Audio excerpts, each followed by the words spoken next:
Assalamu alaikum wa rahmatullahi wa barakatuh, and good morning. Welcome back to Bank Rakyat's International Islamic Banking Conference 2014. Assalamu alaikum wa rahmatullahi wa barakatuh. Alhamdulillah rabbil alamin wa salatu wa salam ala ashrafil anbiya wal mursalin sayyidil awwalin wal akhirin wa qaidil ghurril muhajirin sayyidina wa maulana Muhammad sallallahu alaihi wa ala alihi wa ashabihi wa man tabi'ahum bi ihsanin ila yaumiddin. Tun, Tan Sri, Datuk-datuk, professors, distinguished guests, ladies and gentlemen, Assalamualaikum warahmatullahi wabarakatuh. First of all, I'd like to congratulate Bank Rakyat Malaysia Berhad for their 60th anniversary. And I also would like to congratulate them for holding this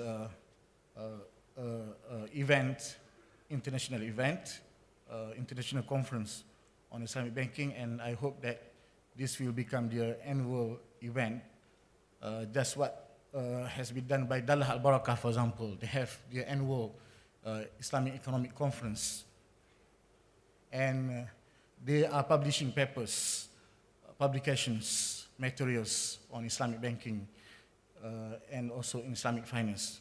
So this will be a great contribution to the industry. I'd like to thank you, the organizer, for giving me this opportunity and giving me a trust to become a moderator for this first session of the conference. In this session, we are going to listen to two prominent speakers in the field. The first one will be Dr. Mustafa, and the second will be by Rakyat, who is the CEO of HSBC Amanah. The central topic or discussion will be on maqasid of Sharia.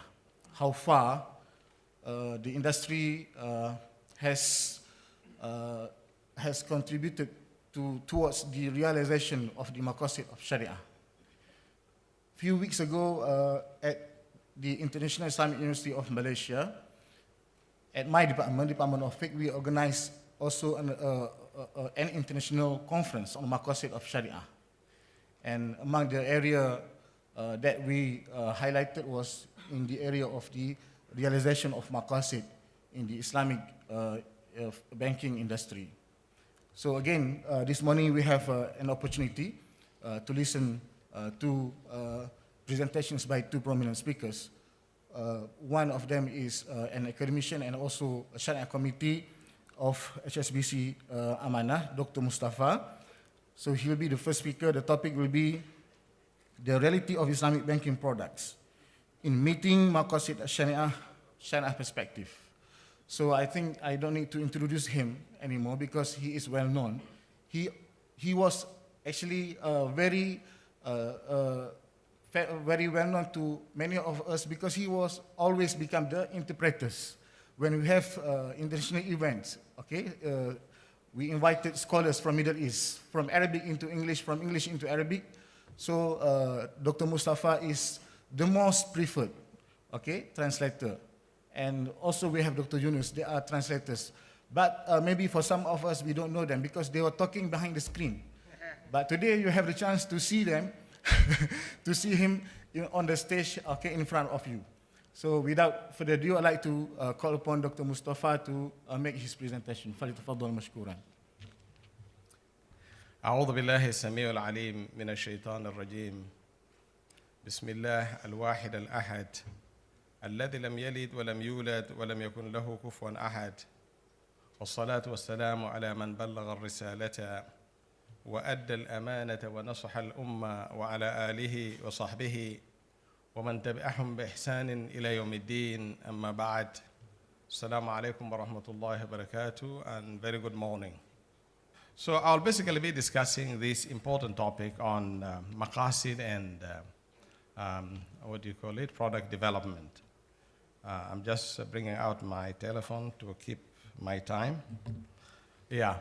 So I think why I said this topic is very timely because we have reached a stage where we need to jump the S-curve, meaning Islamic banking has come to a stage where we need to jump the S-curve. By S-curve, meaning we go to the next stage. Now, why I say the next stage? Because our statistics is very impressive, alhamdulillah. A lot of good figures. But I think what the public are not feeling on the ground is a big question which they ask: what is the impact of Islamic banking and finance? What is that maqasid impact on the product? What is that maqasid impact, for example, on macro indicators? So I think it's very timely in that sense that unless we are able to convince the people that this is the impact, although we have a lot of figures, then they may begin wondering.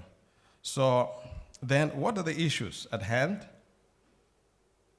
So the issues at hand here is basically to look at our vision, mission, and objectives.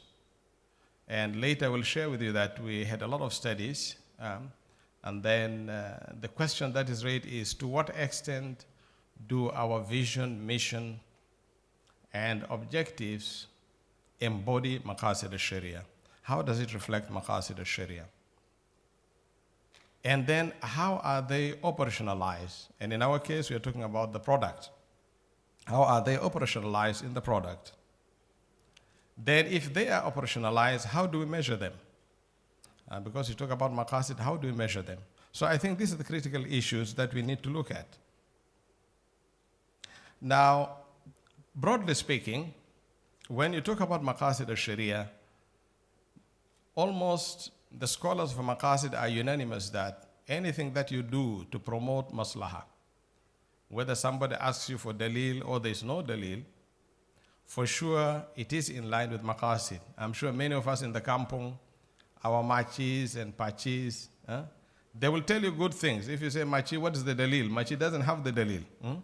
But what machi tells you is really in line with maqasid. Oh, my daughter, don't go out at night. Oh, my son, do this, do this. They're all in line with maqasid. And they may tell you things which should prevent harm, which mitigates mafsada or negative elements. So generally, whenever you do these things, they are automatically in line with maqasid al-Sharia. But specifically, I'm taking the line of Al-Imam al-Ghazali, theory of al-maqasid, where he says that maqasid basically focuses on the preservation of 5 essential elements. And Jasir Auda used the term development of those 5 essential elements. So depending on the state of your economy, state of the people, social condition, you can either use protection, preservation, or development. So we did one study. We found that in a lot of areas, for example, in Malaysia, you will not be talking about preserving now, but you're talking about developing those elements of maqasid. For example, in the banking industry, you talk about the banking law in Malaysia. Now you talk about developing those laws. You are not talking about preserving them. While you have other countries who are yet to establish the banking law, and they are still beginning to establish. So they may talk about protecting that maqasid or preserving maqasid, according to Jasir Auda. So I took the arrangement by Ash-Shatibi, where it talks about preservation of ad-din, al-nafs, al-aql, al-nasl, and al-mal. But the interesting arrangement is from Jamaluddin Atiyah, who is a recent researcher in the area of maqasid. He does not begin with ad-din. In fact, he begins with an-nafs, human being.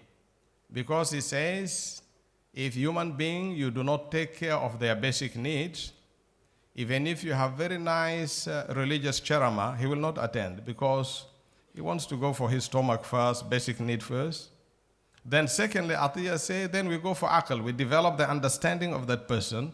Then only you talk about agama. So he changed the arrangements to begin from nafs, aql, and din. And I think that's very interesting to look at also. Nonetheless, whatever the case is, that all these elements should be achieved at 3 levels. That is darura, hajia, and tahsiniyah. Maybe I'll just take 2 minutes to explain what I mean by that. Me and one of my colleagues, Professor Musa Al-Arbani, we did some studies on few sectors, like the health sector, education sector, agriculture, etc. For some few Muslim countries, we wanted to know their level of maqasid al-sharia. How much are they preserving within those 5 elements? So to do that, we took some statistics from the United Nations, World Banks. For example, we took statistics on literacy rate. We took statistics on health. For health, for example, they say for a country to be considered good at health, the ratio of every doctor to a patient must be 1 to 1,500. So when we check the statistics in Malaysia, we found the ratio is 1 to 1,200. In fact, below the threshold put by the World Health Organization. So in that case, it means Malaysia is at the level of, where am I? Malaysia is at the level of tahsiniyat, meaning they have a choice. Tahsiniyat means you have a choice. Darura means you are at a level of necessity. Hajia means you have facilities that give comfort in life. Tahsiniya is where you have choices. And many of us in this hall, we have choices for the doctors. You want to go to KLCC, up to you. You want to go to Gombak, up to you. You have the choices. So we took cases of few Muslim countries. We realized that, and the statistics was very alarming.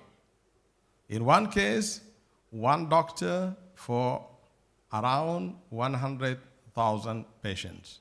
So this is even below darura.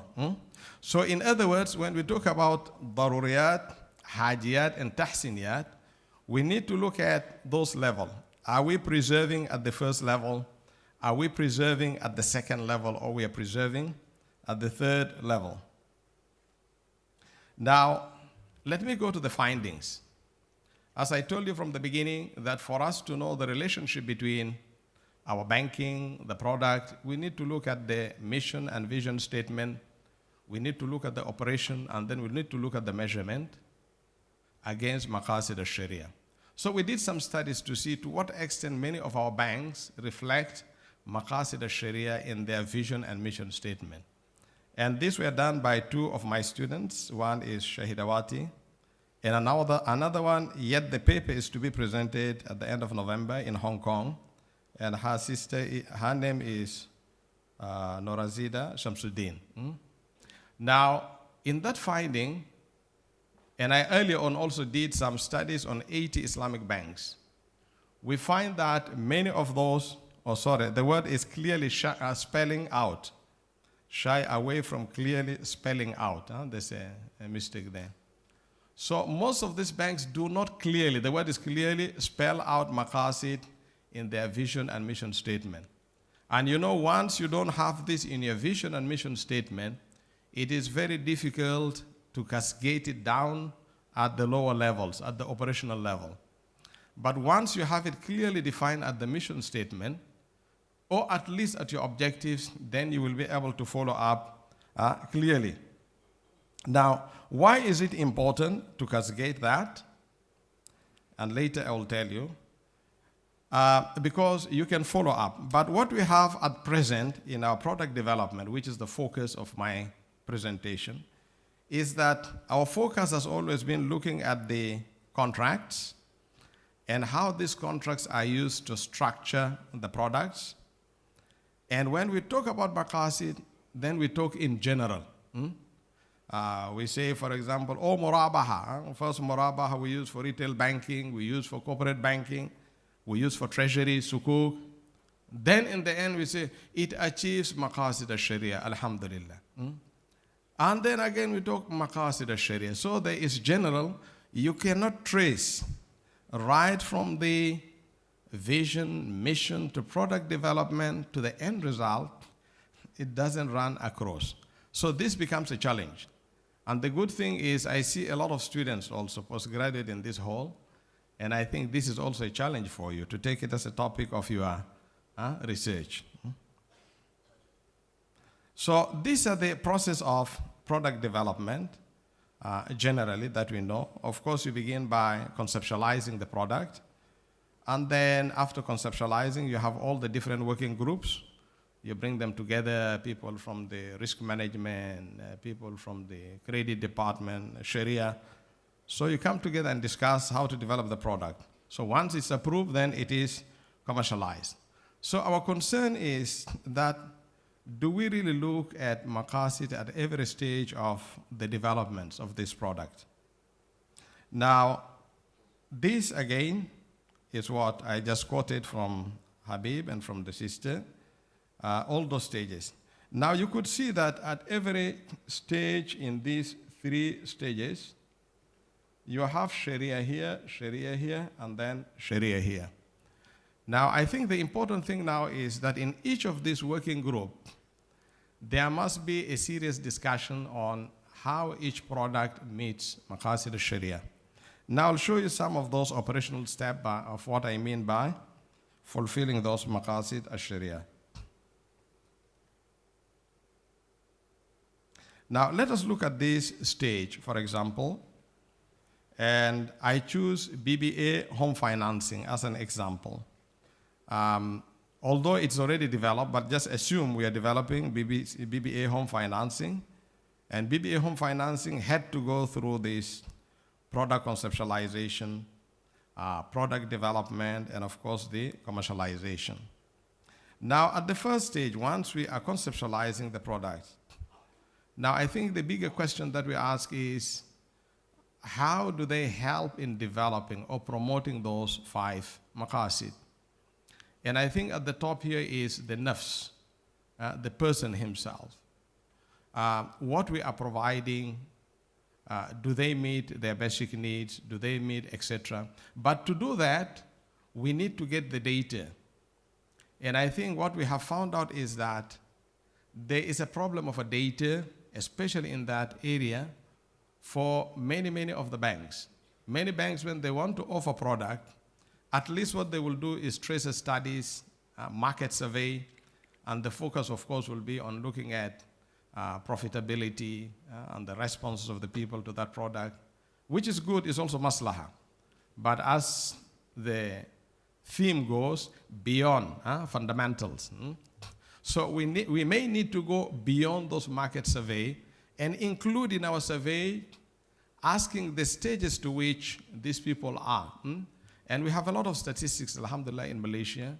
And many of you read that those in Kuala Lumpur who earn at around 4,000, it is almost impossible for them even to afford a house of 150,000. So if you have those statistics, that means you already have a data to know what kind of group, how many people fall within category A, B, C, D. It may compromise your bottom line for some time, but at least, of course, the bigger maslaha you will give will be greater. So to what extent we look at those achievements at the area of product conceptualization, and then also developing the product, we need to review and see what we have conceptualized until we go at the stage of commercializing this product. Brother Moderator, am I in time? Yes, because I see you looking at your time, so I'm becoming nervous. Okay. I may need to preserve my maqasid also. Okay. Now, these are some of the interesting things, as I was telling you, that these are the operational steps. When we look at the conceptualization, I have told you already, when we talk about nafs, then we need to look at every stage. What is it that we are promoting? Is it at the level of basic needs? Do they need it as facilities? Or they need it as luxury? Maybe just to clarify, somebody who is at the level of a basic need is a person who is looking for a house for his family. It may be so basic. It's a big family, but at least is looking even for 2 rooms. This we call that person a darura. And there is a person who may be living in this stage, he says, oh, now alhamdulillah, I have good income, blah, blah. Maybe I need a bigger house, I need a garden, okay. So he needs facility in his house. Those group of people may be at the level of hajiyat. But of course, we have the other extra level who can choose mention A, mention B, mention C. These are also the tahsiniyat. So in developing the product, where do we put the priorities? How do we put the priorities? And maybe Brother Rafi would highlight on that later. So finally, we look at measuring the impact of these maqasid. And as I told you again, we will need data on the ground. That is, the moment you provide a product, we need a survey. I remember we had a project and we went to the ministry. That time they were developing what they call Happy Index. So we were also developing Maqasid Human Development Index. So we were called to the ministry to discuss. So then the issue of data came. How are we going to use the data? We need the existing data. So one of my colleagues, Prof. Aslam, he says, well, if this is the issue, why don't we begin developing the data? Why don't we begin creating the data? So I think it's our concerted effort, maybe the banks together with the universities, we need to come up with those parameters and then see what are the data that we need to be collected by universities, by the banks. That will really help us to go deeply into capturing those maqasid. How much are we offering in the areas of darura? How much in the area of hajiyah? How much in the area of tahsiniyah? So I think unless we look at this from our product development, and believe me, once you present this to the public, to our customers, and they see that, well, you see, these are our impact to the society, I think that would really have a lot of, appreciation from all the stakeholders. Now, finally, I hope I'm in time because I'm looking at my watch also, just 5 minutes more, is the conclusion.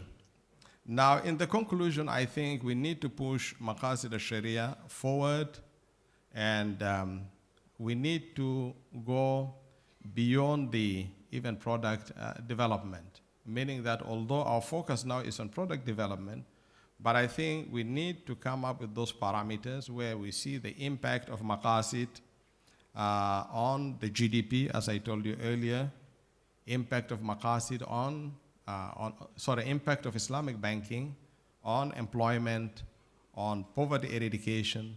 These are all the areas in Maqasid al-Sharia which are very, very, very rich. And just to summarize what I had said earlier, that the issue at hand when we talk about Maqasid al-Sharia is how is it reflected in our mission and vision statement and objectives, and how are these maqasid cascaded down at operational level, which includes product development, and how do we measure the end results. And we may need also to look at ways of collecting data which are very essential for us to operationalize maqasid at the product development and to measure our output in these maqasid. Thank you very much for listening. Wassalamu alaikum wa rahmatullah.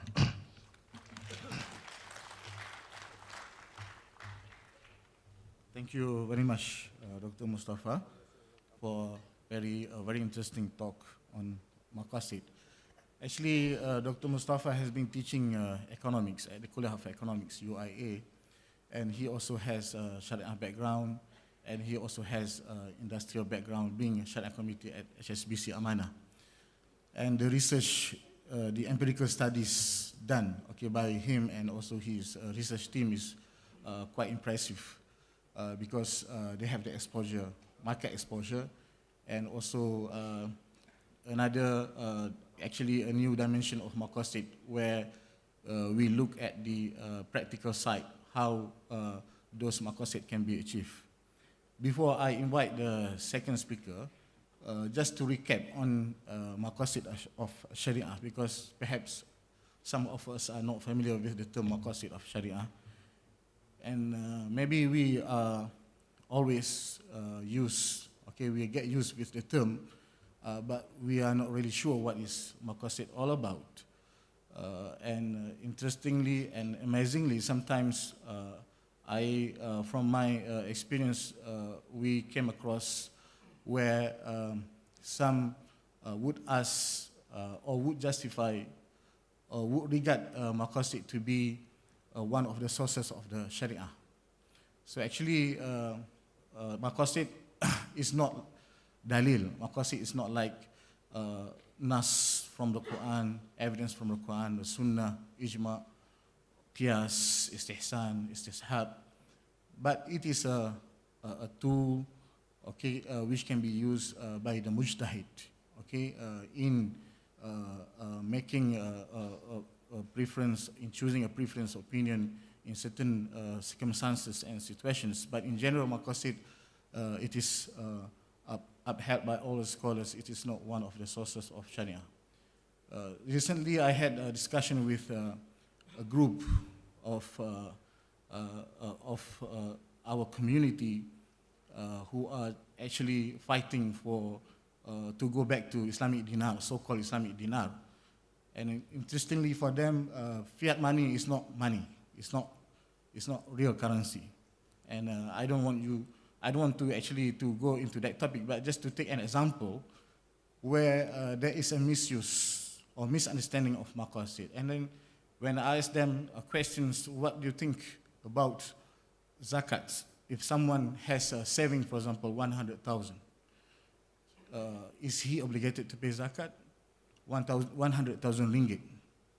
So some of them say, no zakat at all. And I say, how come you're going to abandon this very important pillar of Islam, zakat, the fourth pillar of Islam, to that extent, because you don't want to regard fiat money as money. Even uneducated people, they will not throw, 10 ringgit or 5 ringgit money notes.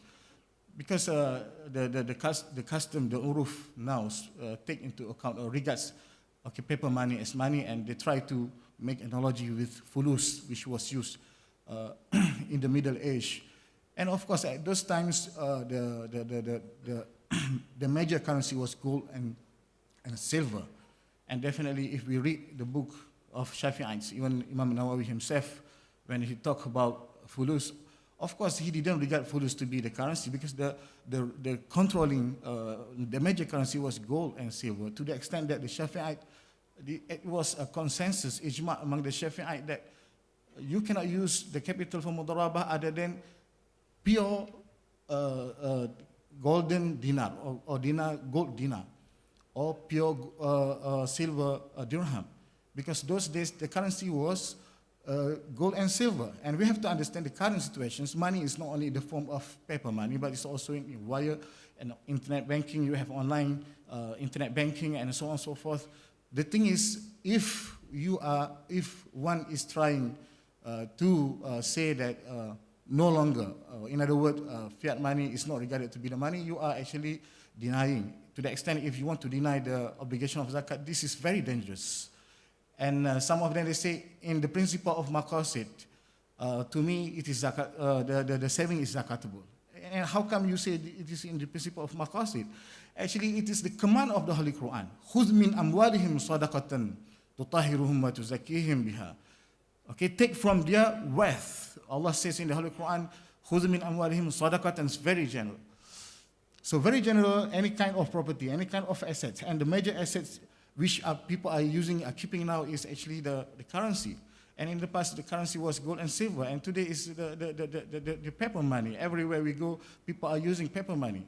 And this is among the most important assets or money that we have. And it is zakatable, and it is a consensus. By consensus, the scholars agree that, for example, zakat is actually obligatory on 4 important types of properties, and one of them is money.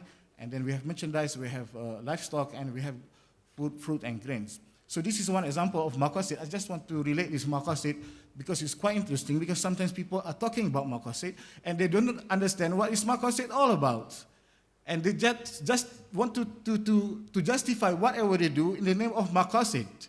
So everything is in the maqasid of Sharia. How are you sure that there is the maqasid of Sharia? Or is it maqasid of yourself, of your own interest?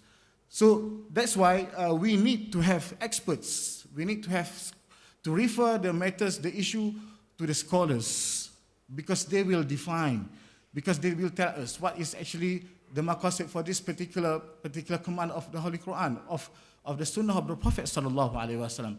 And every command and every prohibitions of the Holy Quran are actually to realize, to secure those interests, those benefits, and to prevent us from any evils. So that is the maqasid. And of course, the scholars come up with those 5 necessities. And as we listen to the presentation made by Dr. Omar. Ladies and gentlemen, our next speaker will be Brother Rafiq Hanif. He is well-known, frequent speaker. He is IIUM graduate. He is the CEO of HSBC Amanah. And I think I don't need to introduce him to you because he is well-known. And inshallah, after this, we will have this discussion, Tun Hamid and also Dr. Yunus. So without further ado, I'd like to invite Brother Rafiq Hanif to make his presentation. فليتفضل مشكورا.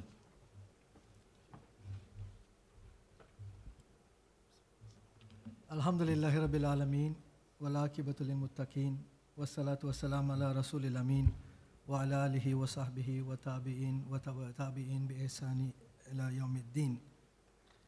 Assalamu alaikum wa rahmatullahi wa barakatuh, and a very good morning to everyone.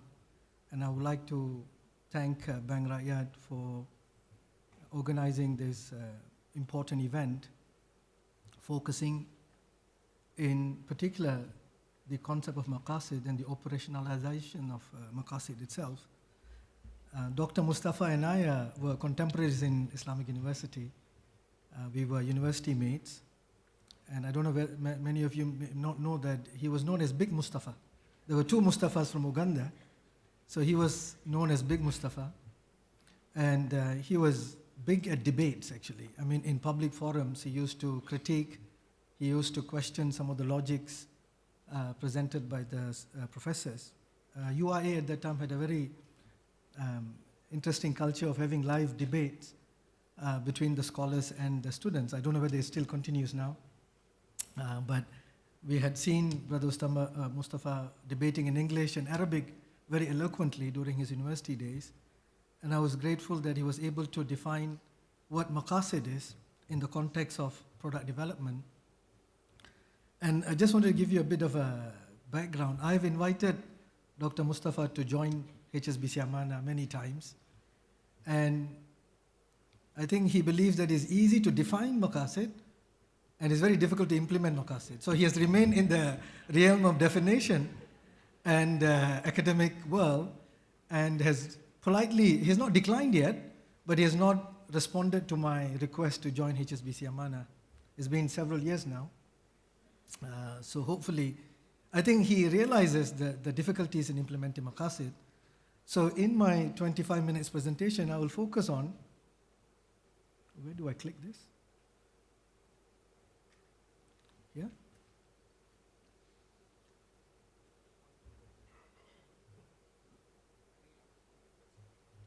See?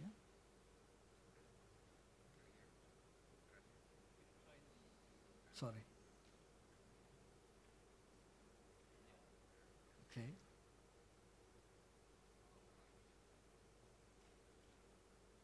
Sorry, it's taken. Mustafa, can you help me?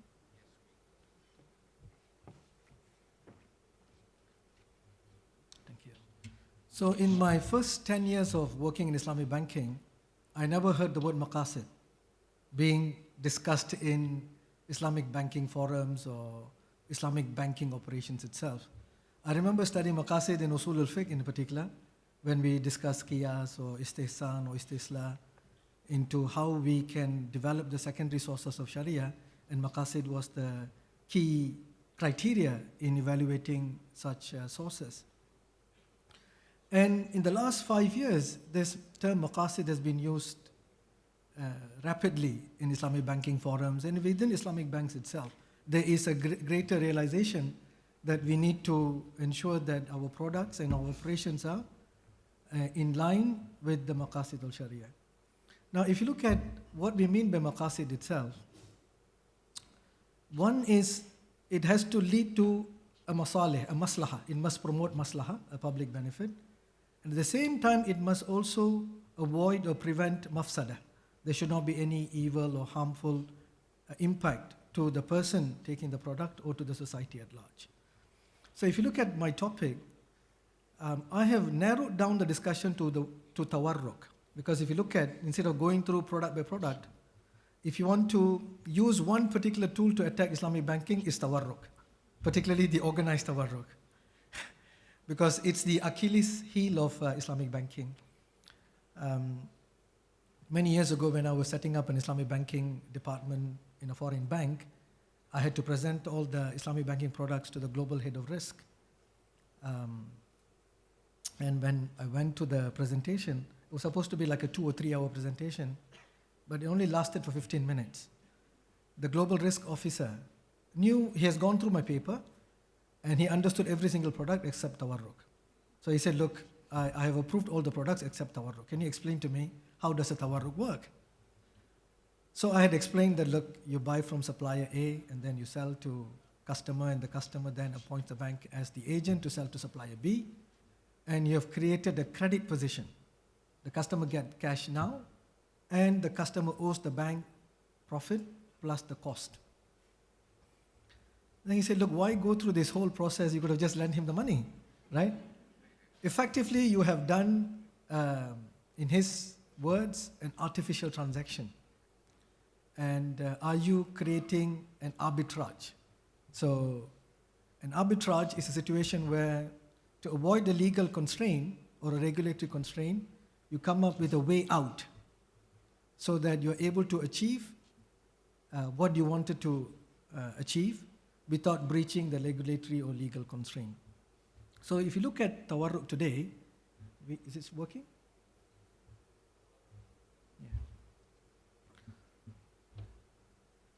So when we define the proposition as tawarruk and maqasid, do they walk together?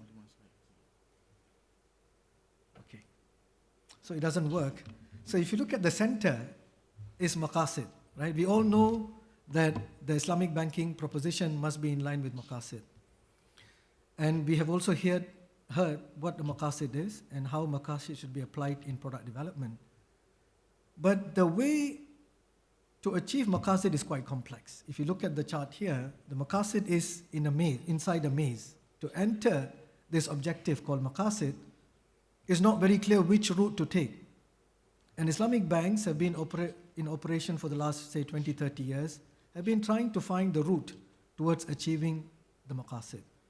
In this context, there's a big struggle between whether the path they should take is what we call the risk transfer path, which is basically a debt-based Islamic banking system, or should it be a profit and loss sharing or risk sharing path, which is based on mudaraba and musharaka, which is more equity-based or risk sharing based as opposed to a debt-based system. Now, looking at, without going into the Sharia perspective of risk sharing versus risk transfer, purely looking at existing literature on financial intermediation and the risks and rewards involved in financial intermediation, we have enough data to support the view that the risk transfer system or debt-based financial intermediation system is a very weak system. It always leads to a financial crisis. It always leads to an escalation in debt, which then results into inflationary pressures that will then lead to correction in the market, and eventually there will be a financial crisis. So looking at the literature available in conventional economics and conventional finance, there's enough evidence to say that we should be looking at a different model. The debt-based risk transfer model is not sustainable. This is not what the Sharia scholars are saying. The Sharia scholars are also supporting it, but the conventional literature is enough to support the view that the risk-sharing system is, in theory, more sustainable than the risk transfer system. But why isn't the Islamic banking system moving towards a risk-sharing based financial intermediation system? And if you look at this, in order to achieve this maqasid of creating a risk-sharing platform, which eventually leads to a bank sharing a higher return with the savers, and the entrepreneurs also sharing a higher return with the financial intermediary, who will then pass on the savings or the profit to the savers. The problem with achieving this maqasid is that there's no clear path. And one, there's no clear path. Number two is there are so many obstacles. The first obstacle I've highlighted here is the government incentivizes risk transfer intermediation. The government incentivizes the debt-based system. It is institutionalized in every single economy. So when someone comes to the bank to deposit money, there is deposit insurance. When we offer deposit insurance, effectively we are telling the savers, you don't take risk. And the logic behind deposit insurance is savers are not rational. They're not able to understand risk taking or risk sharing. This is, again, in my view, I cannot see the rationale for taking this stand, because people are able to understand. They may not be able to understand very risky proposition, but people know, savers know whether to risk their savings or not to risk their savings. So by having an economic proposition which says that savers do not know how to take risk, and therefore they should be protected in order to create the stability in the financial system, means that there must be a deposit insurance. And when the deposit insurance was started in the 1930s, the first national-wide insurance system was developed in the US after the Great Depression. And one of the logic behind it was that, look, if you can insure your property, your home, money is also property, therefore you should be able to insure money in the bank, for example. But that logic is also false, because the money is no longer with the bank, the money has been lent out. Now, surely a third-party insurer will have less information about the risks that the banks have taken than the bank themselves. So you always have this asymmetric information issue where the deposit insurance scheme is not able to price the risk well. So their inability to price, for a long time, if you all remember, it was a flat premium-based system. So whether you're a big bank or a small bank or a good bank or a weak bank, you just pay a flat insurance premium for the amount of liabilities being insured. Now this creates a moral hazard. It creates a subsidy, and the subsidy increases with more risk that the bank takes because it's a flat rate. It's not risk-based insurance premium. And then recently they have come up with a risk-based insurance premium, but again it's time lagging.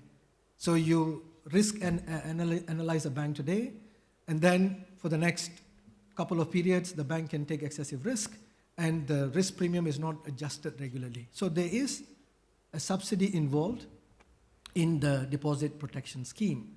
And a recent report, a study done by Kenichi Ueda and Dimaro, shows that it's about 8 basis points subsidy in deposit insurance scheme in America. That amounts to about $83 billion a year.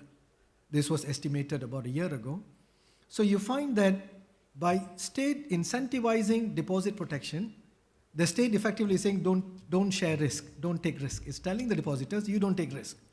You place your money with the bank, effectively you have transferred the risk to the bank. You're not sharing the risk with the bank. Because all of you have transferred the risk to the bank, you have not given mandate to the bank to share risk with others.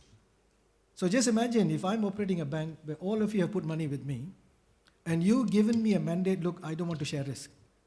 I want my money back upon demand, and I want all my money back. I don't want you to come and say, I lost 10% of it, share the risk. I want all my money, I want it to be deposit insured, and I want a return. So the bank doesn't have a mandate to go and give risk sharing. They can't go and give on a mudaraba basis or a musharaka basis to the corporates who want funding or to the individuals who want investments. So that's the first hurdle we face. The second hurdle is Muslims, they behave in the same mindset as conventional. In the sense they say, look, I want my deposit to be protected. I want safety, I want liquidity, I want return. Now this goes against the very basic norm of Islamic economics. So without risk, you should not be entitled to any return. So when the conventional market is paying a return for a risk-free deposit, risk-free in Malaysia up to 250,000, but you can open as many bank accounts and you can have a much wider protection within the deposit insurance scheme. So you find that Muslims want a similar treatment. They want risk-free deposit, they want a return. Now, how does Islamic banks offer a return for not taking risk? So Islamic banks are then forced to come up with various way outs. The issue that we have is when you are faced with a situation where you are not able to operate, you cannot take mudaraba funds and musharaka funds because customers say, look, I can get deposit protection from conventional banks, I want the same. I even asked URA, have you put your money in a mudaraba? If you're promoting a maqasid based, how many URA accounts are all on deposit protected bank accounts? INCF should also open. I mean, I have not seen any letter from INCF saying, look, I don't want my money in a deposit protected account, I want in a mudaraba account. I mean, we must walk the talk, right? We cannot spend money on having conferences and promote maqasid and then at the back we say, look, all my staff salary goes into deposit protected account. So if INCF scholars all put up their hands and said, look, all of us from tomorrow is going to transfer our money into mudaraba, and the bank like Bank Rakyat should disclose how much profit they made, how much loss they made, then the mudaraba sector will grow. Then you have a third hurdle where in Malaysia and many other Muslim countries, most Muslims, if not all Muslims, believe that interest is not riba. And the first reason they give is that I don't see the word riba in my bank statement. Right? I see interest, I see fa'idah. Now, at least in the Malay version, you should put the word riba. Right? At least in English language, there's a distinction between interest and usury. But in the Malay language, there's no difference between interest and fa'idah and riba. So you find that we have euphemistically labeled interest as non-riba. So when the Muslims go to, they go to mosques and other religious talks, charama, they heard, hindarla riba, refrain from riba. They said, yeah, I don't indulge in riba because I don't see riba in my statement. Am I right? Most Muslims today feel that they are not engaged in riba. This is the biggest hurdle we find. And then the second argument they face is, interest is not riba because your profit in Islamic bank is equals to riba. So this is the counter argument. First, bank interest is not riba. Second is bank interest is not riba because your profit rate is also same as riba. There's no difference. In most instances, if you take a 5-year car loan from a conventional bank at 5%, Islamic bank will charge you murabaha, car financing at 5%. Or say, see, it's the same. And therefore, most Muslim businessmen do not mind taking conventional loans or put their money in conventional deposit because there is a mindset problem. They think interest is not riba. And we have not done any significant step to change this mindset. And the argument which says that, interest rate is not riba because profit rate is also riba has been addressed by the Quran itself. When the disbelievers came to the Prophet ﷺ and said, look, kalu innamal bay'u mislu riba, they were actually saying the profit rate in a deferred sale, in a murabaha, is similar to interest rate in riba. So why is one halal and the other haram? And the Prophet ﷺ replied in a very straightforward sentence by saying, وَحَلَّاللَّهُ بَيْءَ وَحَرَّمَ riba. He doesn't give an explanation by saying interest is this because it's excessive, profit is okay because it is non-excessive. The issue of excessiveness never existed. Even in Christianity, from the very beginning, usury has always been equated to any gain on money lending, whether it's 1% or 100%. Interest was introduced as a loss or compensation for a loss of money. Because, interest was only charged in the beginning of Christianity when you are not able to pay your money on time. So when you take money, you cannot pay any interest or any excess. To charge interior. Interior means basically a compensation for, it's like what we call in Malaysia now, garama. So interest actually started as garama. But what the Christians did was they started charging double and multiplied. So first month, no interest. no gain, no return. But the payment is delayed for 1 month, you pay double. Payment delayed for the second month, pay triple. So this is what the Quran says, even the double and multiply riba is prohibited. So we were restricted from even engaging in late payment compensation like what the Christians have done. So we have a huge issue among the Muslims. The mindset is interest is not riba. The third is the government also incentivizes the risk transfer mechanism where loan is cheaper than equity. Loan is cheaper than profit and loss sharing. If you take a loan, your interest expense, or if you take a murabaha or tawarruk, your profit expense is deductible at source. So from your gross profit, you deduct the expenses on interest or expenses on murabaha profit or tawarruk profit, and the net profit is what you pay tax on. Let's assume you have not taken a murabaha or a tawarruk, you do mudaraba, you will pay basically the tax on the gross profit and the balance you share. So if you work out the numbers, it becomes very expensive to do a profit and loss sharing because it's inbuilt in the system to promote a debt-based financial intermediation. The other point is when you have deposit insurance, because it is perceived as risk-free, depositors are paid very small returns on their deposits, often below inflation rate. So because the cost of funds is lower, the banks are able to give a loan at an attractive price. So if they are paying 2% or 3% to the depositors, they put a margin of 3% and we can give it at 6%. Whereas if you're doing a mudaraba, you cannot give a financing at 6% because the risk is higher. There's no risk free here. You're taking the risk and reward. Obviously, if the company does well, it has to pay more, a bigger share of the profit. In return, if the company doesn't perform well, you take a share in the loss or lack of profit in a particular year. So you find that because the system incentivizes the risk transfer method, the loan product is cheaper. So the tax incentive for loan actually leads into a cheaper loan. So if you look at this slide here, when you offer mudaraba, it gets stuck in the first ring itself.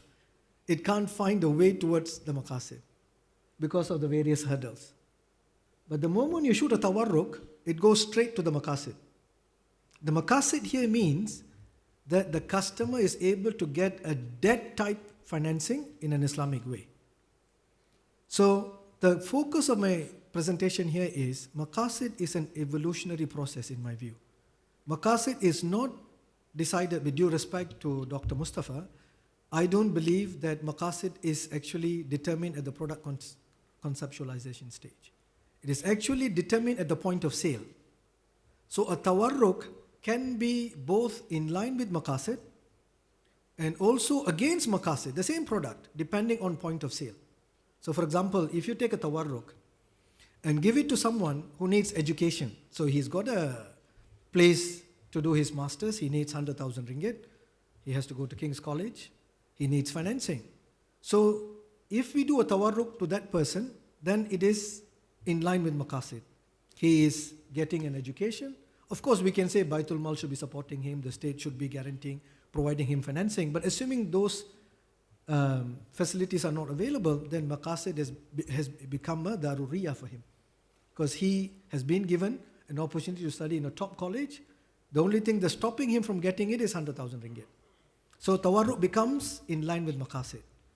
At the same time, someone wants to go on a holiday, he wants to bring his family on a holiday to Disneyland in America. He needs 30,000 ringgit or 50,000 ringgit. That becomes an embellishment, a tahsiniyat, which he should avoid through debt. He should be saving. The bank should be offering him a save and buy later program. So you need 20,000 ringgit or 30,000 ringgit, put a 3-year plan, savings plan, which will help you to grow and you can use the money to go for your holiday. Now the difficulty is who decides what is daruriyat or hajiyah or tahsiniyah? Is it the bank or the customer? So we can give many examples. So for example, someone wants 20,000 ringgit to do a hair transplant. I'm losing hair. So if I need 20,000 ringgit financing, is it a daruriyah or is it tahsiniyah? Doctor? Huh? You need to have the data. You see, the data again is not a market-driven data, it's for me. If I need to get more hair, assuming I'm not married, to find the right partner, it gives me confidence, I get better choices, for example, then for me, at that point in time, it's a daruriya. I've lost all my hair, right? I need to improve my prospects of getting married. As opposed to, I have got 4 kids, I'm married, maybe it's not daruriya for me, right? So it is basically an embellishment. I should not be borrowing. But for someone who is actually, requiring it in order to find a partner and stop him from engaging in something which is forbidden, then it has become zaruriyat for him. And as a banker, I cannot tell him, sorry, we have a list of things, hair transplant is not included. It is not for the bank to decide, right? And often, some of the things the customer cannot even disclose to the bank. Could be a medical condition which is very personal to him. He cannot come to a 21-year-old sales girl and say, look, I've got a problem with my personal thing, so I need to have a medical treatment, right? So what we need on the other hand is, at the point of sale, we need to put a process in place. So Bank Rakyat, HSBC Aman and other banks need to differentiate their point of sale compared to conventional. Today, the point of sale mindset is a product push mindset. Every month, I'm sure Bank Rakyat and all the other banks will give a target, right? Personal finance, 100 million this month. So the sales force then go out and find customers to go. You get calls, you get SMS, you get emails saying, oh, we're having an offer. Hari Raya is coming. We have an offer. 4%, 5%, 50,000 approved 24 hours. Now, that is not in line with maqasid. You should actually have a needs-based solution.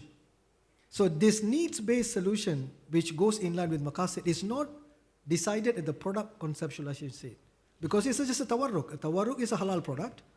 How you use tawarruk is what determines whether it leads to maqasid or not.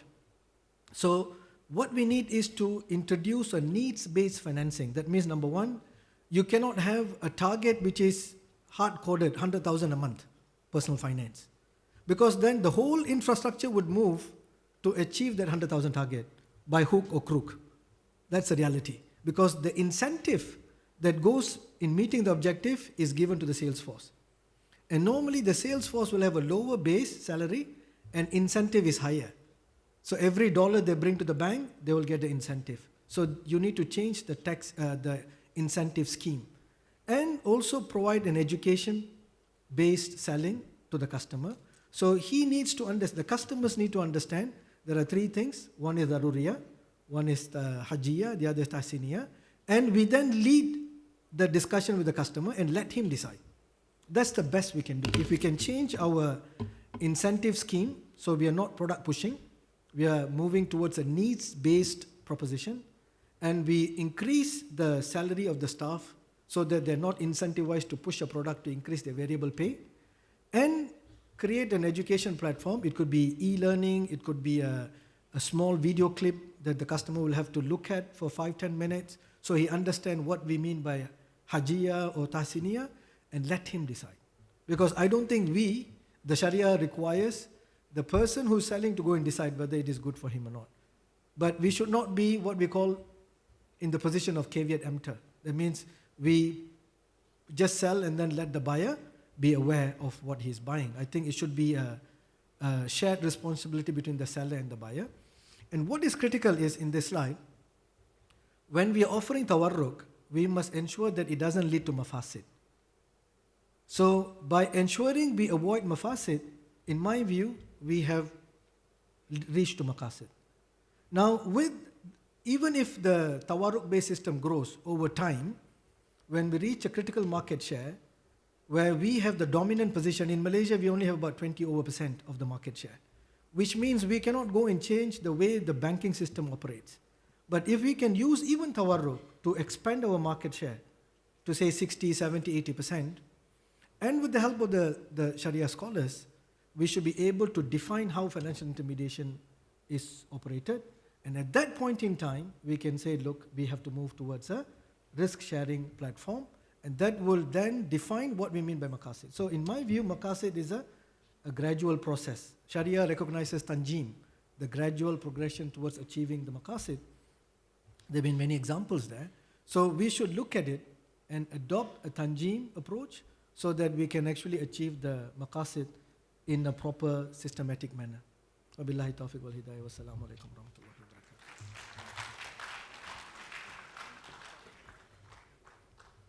wabarakatuh. Thank you very much, Mr. Muhammad Rafiq bin Muhammad Hanif. Sometimes it's quite difficult when your CEO is too smart, knowledgeable, and has experience. Has both knowledge, from Sharia and also from industrial perspective. And you need to have a smart Sharia committee members as well.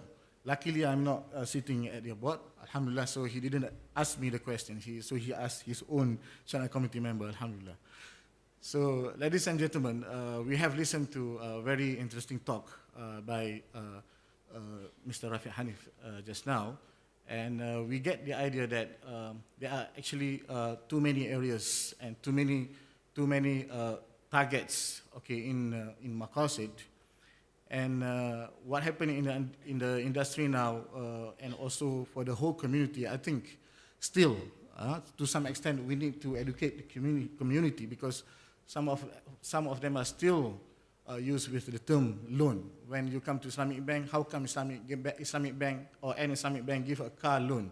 So the word loan is still used, instead of financing, instead of replacing the term with facility or financing, but people are used to use the word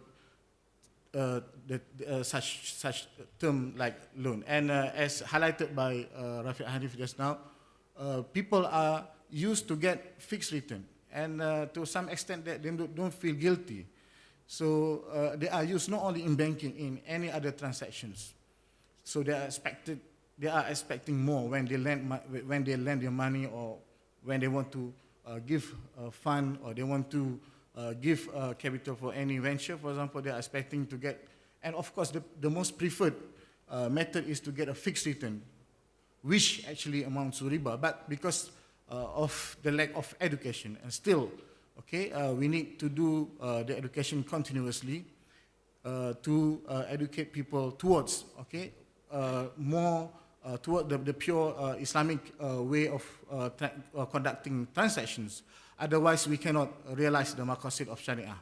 And we also observe that it's not only at the first leg when you want to conclude the transaction of tawarruk, but also you have to look at the purpose of the financing.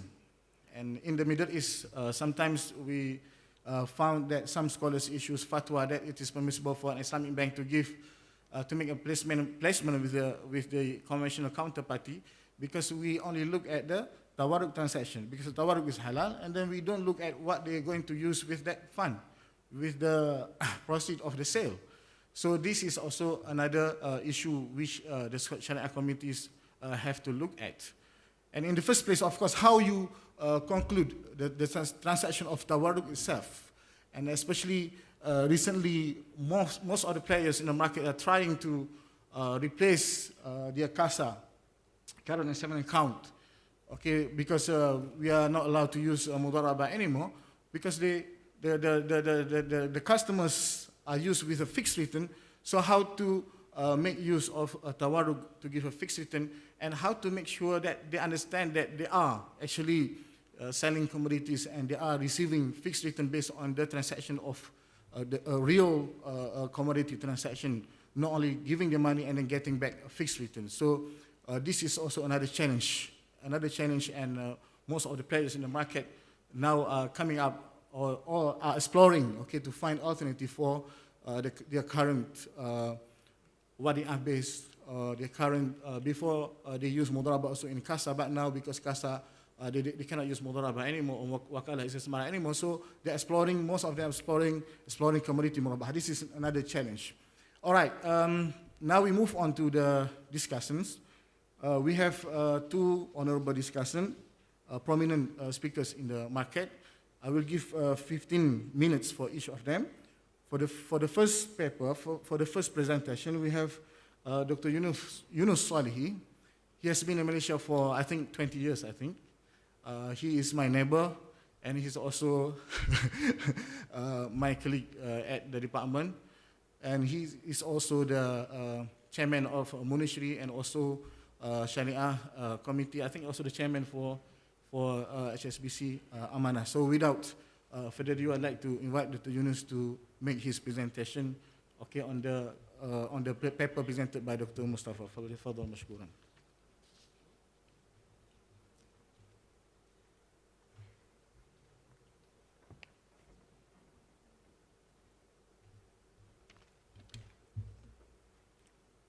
Assalamu alaikum wa rahmatullahi ta'ala wa barakatuh.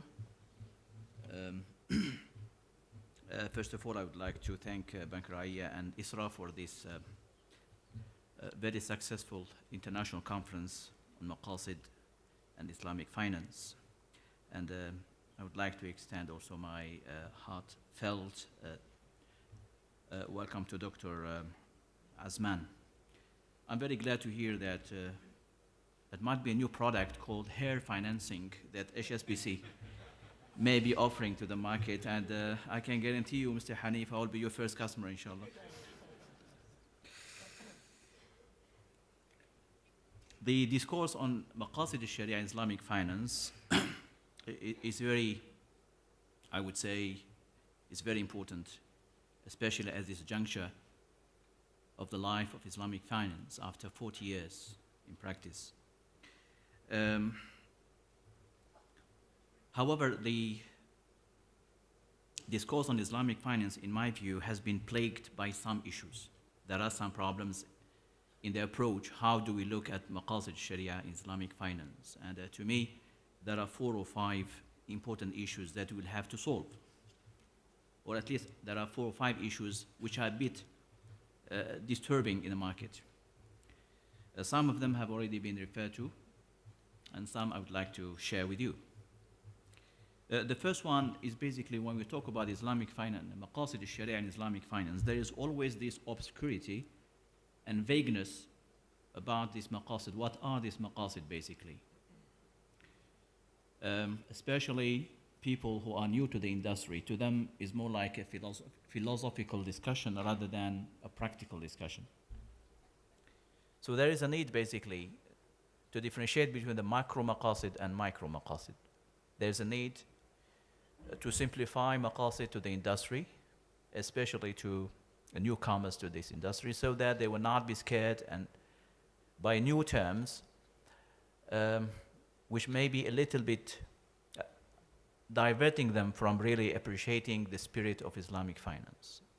I know that there are many who are a little bit not comfortable with even some Arabic words, murabaha, istisna, salam, and to them these are big words and sometimes are scary words. Now we are talking about maqasid, again, is a more philosophical discussion.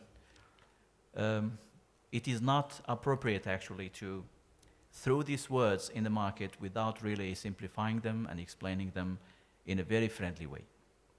Therefore, there is a need to remove this obscurity and talk about a very friendly kind of discourse of maqasid that everybody can understand.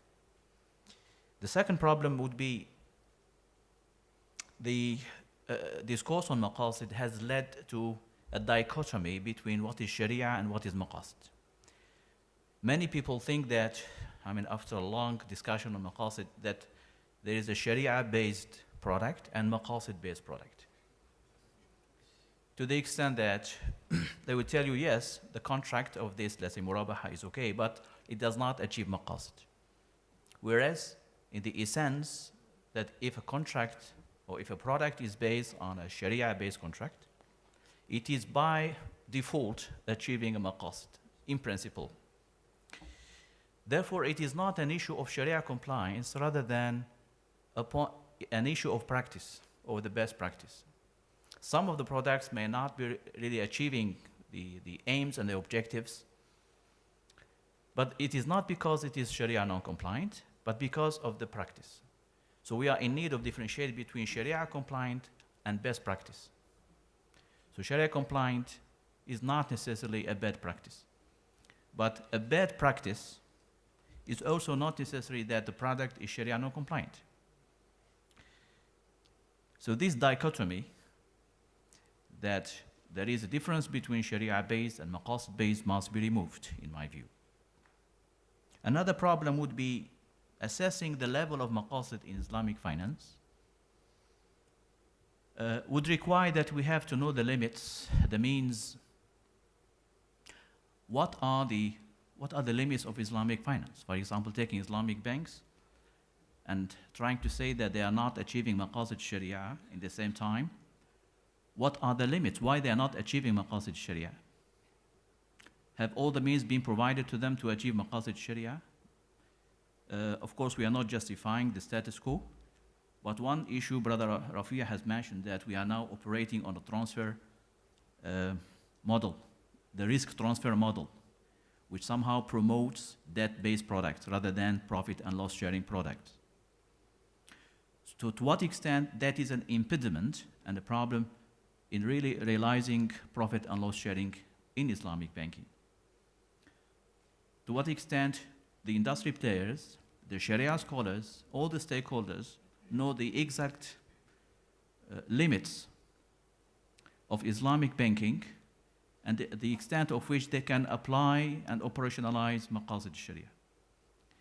That's why we have realized in the market that some people are simply attacking Islamic banking without knowing the exact limit, the means which are available to Islamic banking to apply Islamic or maqasid Sharia. So knowing the status quo, the actual structure of Islamic banking would also tell us whether it is possible to realize maqasid Sharia or not.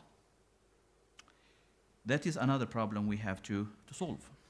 Therefore, there is a lack of knowledge of knowing the actual structure of Islamic banking or Islamic financial institutions and the extent which is allowable to apply maqasid Sharia. And this can only be done I would say, a great effort that has to be exerted between all the stakeholders and the players, such as Sharia scholars and the industry players, to see what is the best way to actualize and operationalize maqasid Sharia in a way that achieves the macro maqasid, which in my view are financial stability, economic growth, and I would say the equal or the issue of the justice in wealth distribution. These are the micro maqasid, and the micro maqasid would be the justice, the wealth circulation, the issue of achieving the needs of people, or fulfilling the needs of people, even though through debt-based products. That is another issue that has to be solved. Another problem would be the approach in how we look at the realization of maqasid in Islamic banking. Should it be a qualitative approach or a quantitative approach? And here my comment to Dr. Omar, who has been successfully looking into this maqasid from the quantitative point of view, trying to operationalize them or give, I would say, an approach on how to operationalize maqasid Sharia in Islamic finance. I have read his paper. In 2008, he wrote a paper on this. I really still remember each and every word of it. Today, I can see that he has enhanced that paper into a more practical model, and I'm eager to see this kind of quantified maqasid into Islamic banking, provided it will not scare people. When we see all these mathematical equations and all that, people may think, oh, this is more complex than we thought.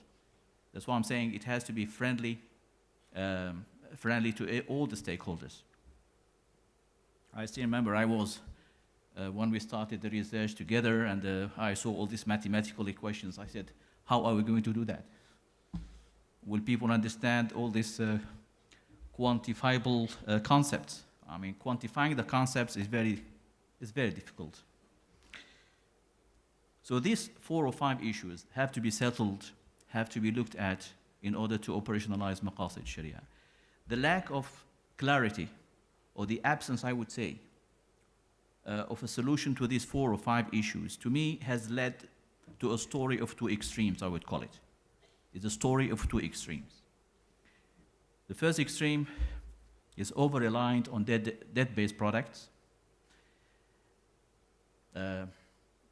invoking the so-called form over substance rather than substance over form, which is an old discussion. So this is an over-reliance on debt products, ignoring the so-called the spirit of Islamic finance, and relying more on form rather than substance. That is the first extreme, which is not very much liked. And the second extreme, who would see that Islamic finance has been embroiled into a lot of formalities, and therefore is lacking the spirit and maqasid sharia altogether, and they just summarize this by saying Islamic finance is simply not Islamic. So these 2 extremes are not also helping the industry. Therefore, we're in need of a middle position. And that middle position, in my view, is not an easy discussion. It has to incorporate many approaches, one of which would be increasing the maqasid based products, which is the profit and loss sharing products, in one way, of course. I'm not saying that in debt-based products are not maqasid based, they are actually.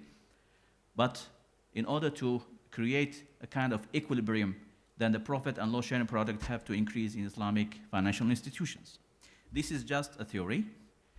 The second one is to segregate completely commercial banks from investment banks, in the sense that if we really want to promote mudaraba and musharaka, which according to many economists, and Brother Fia has just mentioned, this is the best model for any economic system, that is the profit and loss sharing, then we are in need of having specific banks only for investment, which are based on mudaraba and musharaka.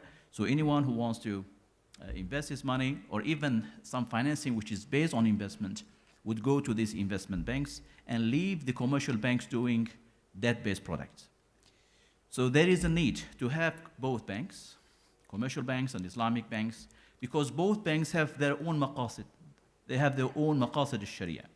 The debt-based products which are promoted by commercial banks are also in line with maqasid sharia. So they promote, they look after the needs of people. Brother Rafi has talked about specific needs of some customers.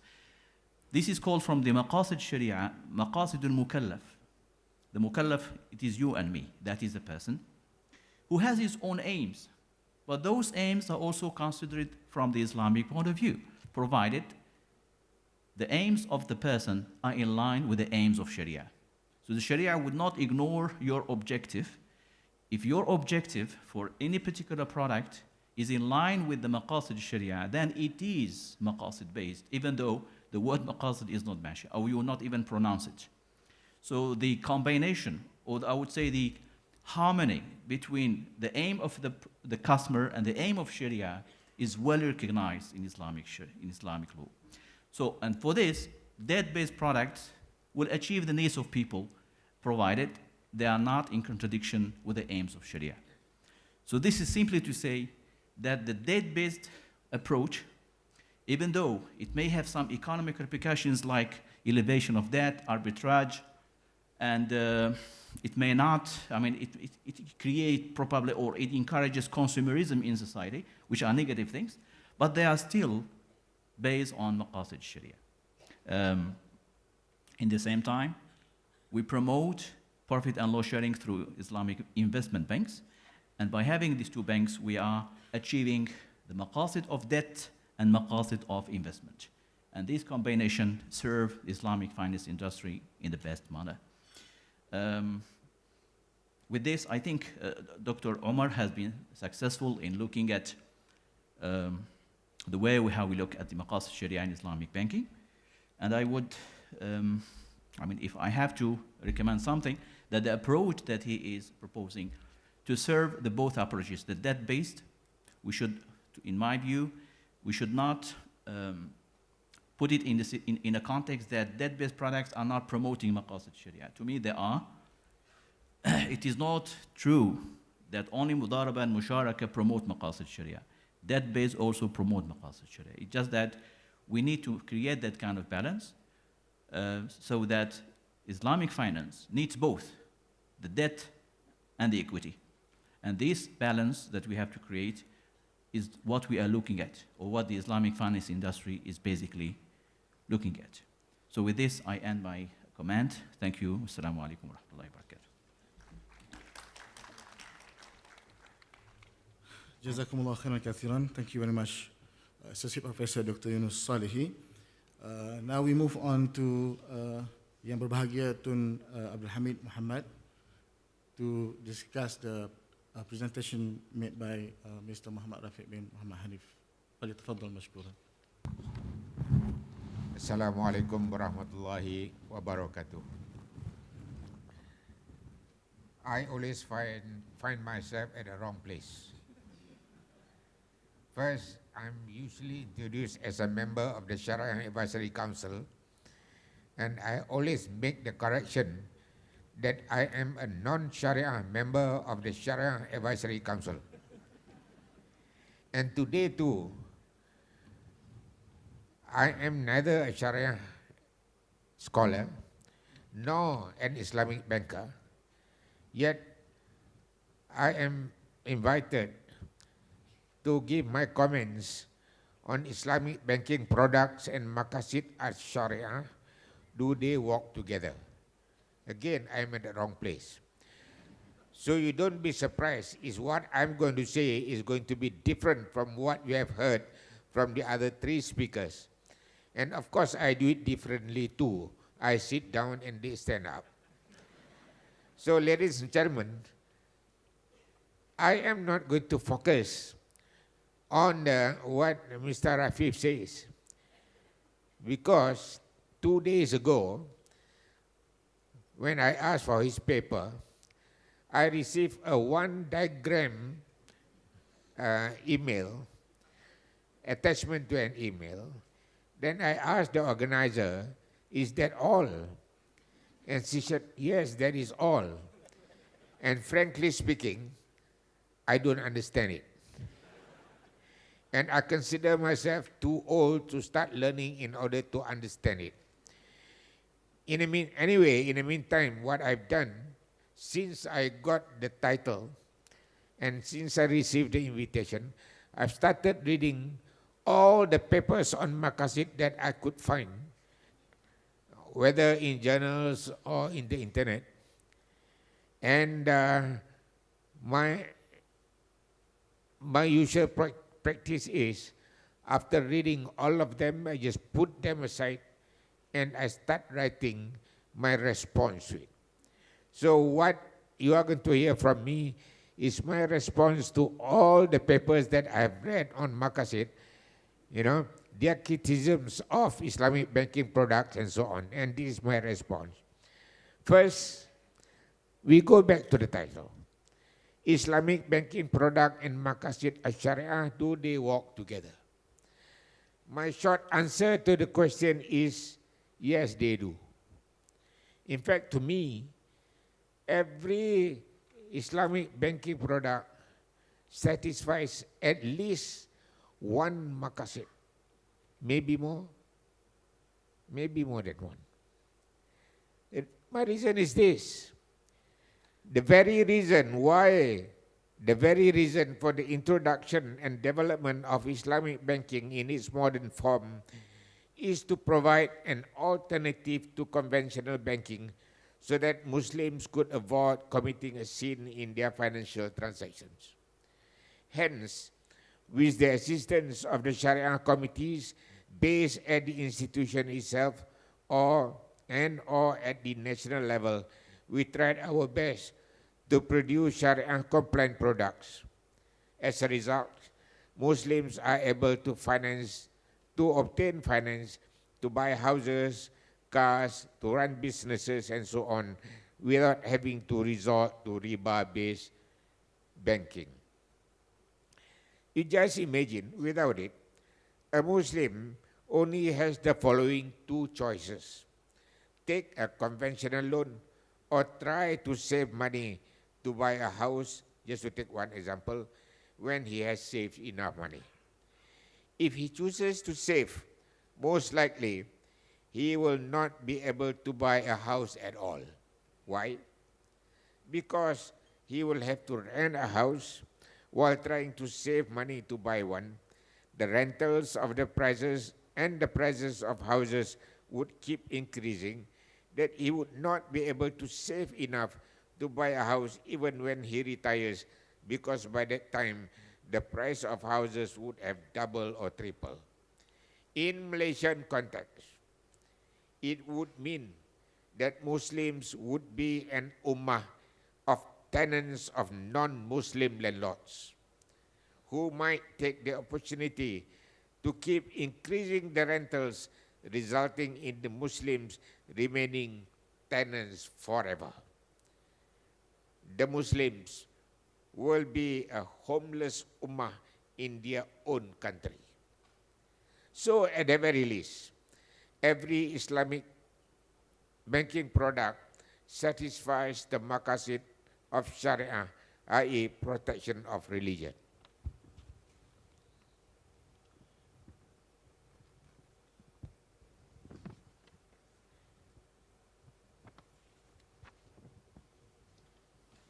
Indeed, depending on the purpose of the facility given, it could fall under other headings as well. If it is to buy a house, it could also fall under protection of life, protection of progeny, and protection of property. If it is for further studies, it could also fall under protection of intellect or mind, as well as protection of property. In the modern world, unless you expect Muslims only to do the businesses of selling fried bananas and prayer beads, there is no way in which anybody or any company could raise enough money from savings to go into business. One of the arguments put forward by critics on Islamic banking products when discussing maqasid is that the products are imitation of the products of conventional banks. There are two sides to this. First, the type of product is similar to that of conventional banking. Secondly, they are at best Sharia compliant. Some are not, according to them. Other criticisms are directed at Sharia experts employed by the banks. They say that those Sharia experts either do not know maqasid al-Sharia, do not focus on maqasid, do not give sufficient attention to it, or that they compromise maqasid to please the banks that appoint them and pay them for the services. That's what they say. One writer points to the non-Muslims engaging in Islamic banking and Islamic finance. They go into business to make profit, the Muslim. They are not concerned with maqasid. Yet, many are disappointed that Islamic banks and Sharia scholars are producing products which are not tailored to achieve justice, fairness, equal distribution of wealth, meeting the needs of the poor, providing for the social welfare of the poor, and so on. Instead, the products cater for the rich, oppressive, purely profit-oriented, and so on, so they say. So those are the criticisms that I've summarized. Now let me try to respond to these criticisms one by one. Regarding the lack of products, regarding the type of products being similar to conventional products, my quick answer is, does it matter that halal beef and non-halal beef look the same and have the same nutrient content? Does it matter? Again, in whatever business you have to offer products that the customers need and want. Otherwise, you will close shop very soon. To me, the test is whether it is Sharia compliant or not.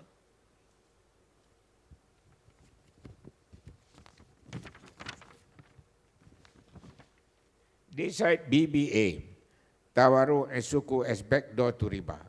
Well, to me, my argument is this. If you say that those products are not Sharia compliant, that is the end of the matter. Why look for maqasid of Sharia from products which are not even Sharia compliant? Frankly, with my common law background, when I first read about BBA, I thought that it was very artificial. Over the years, I asked two Sharia scholars about it separately. Their combined reply was, Tun, you are not the only one having that kind of problem, but there is no other way. So I took the view that in order to move on, I accept their ruling on it. If they are prepared to say it is Sharia compliant, I will not argue with them. What alternative do we have? So now, after about 30 years, BBA is being phased out. Besides, the oppressive factor had been attended to.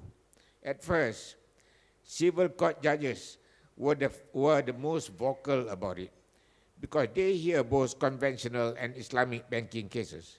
In similar cases, they see the disparity when determining the balance due to be paid by the bank, to the bank. In the conventional case, the difference is between the amount disbursed by the bank and paid by the customer. In the case of Islamic finance, it is the full sale price and the amount paid by the customer. At first, the judges were accused of not understanding the principles of Islamic banking. However, the Bank Negara Malaysia, as the regulator, saw the problem, and if it persists, Islamic banks would not be able to compete with their conventional counterpart. So they went to the Sharia Advisory Council and obtained a ruling and issued the guidelines on IBRA. For in-depth discussion, see my article, an article which I co-authored with Dr. Adnan Trakit. And for easy reference, just visit my website, tunadwarhamid.my. On non-Muslims being involved in Islamic banking products, it is true that since they reject Islam, we can expect them to care about Sharia compliance and maqasid al-Sharia. After all, they come to make money. But does that mean that they should be excluded altogether? By the same argument, it would mean that non-Muslims should not be permitted to produce and sell halal food stuff. That does not make sense to me. Confining ourselves to Islamic finance, isn't it better that we encourage them to produce and deal with Sharia-compliant products? I say it is even better if there comes a day, inshallah, when they will produce and deal with Sharia-compliant products only. That will mark the end of conventional finance. Call it a dream. It does not matter. But you can even have such a dream if from the very beginning you close Islamic finance to non-Muslims. It is said, however, how do we ensure that the products are Sharia compliant? First, each financial institution has its own Sharia advisors. They should ensure that the products are Sharia compliant. Secondly, especially in Muslim countries, there are regulators to ensure that they follow the rules. Thirdly, the customers themselves will be the final judges in the same way as they avoid non-halal foodstuff now. It is said that Islamic banking products should be equitable, meaning that it should be fair and there should be no exploitation.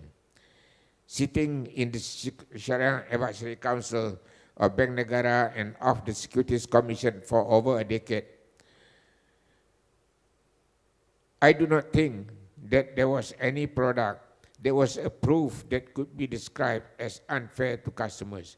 Indeed, the SAC of Bank Negara has made resolutions that made it possible for Bank Negara to issue guidelines on IBRA, which inter alia made it obligatory for banks to grant a rebate in case of early settlement based on certain formula approved by the SAC.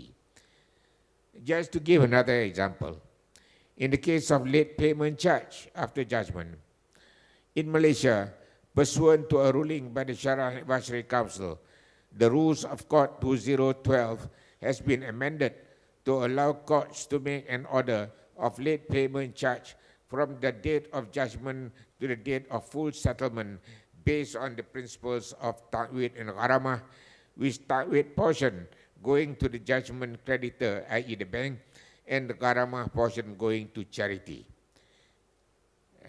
I think I can say that that is the first time, maybe, I'm sure that is the first such provision ever made in the world. And again, if you want to know more, there's an article on it written by me.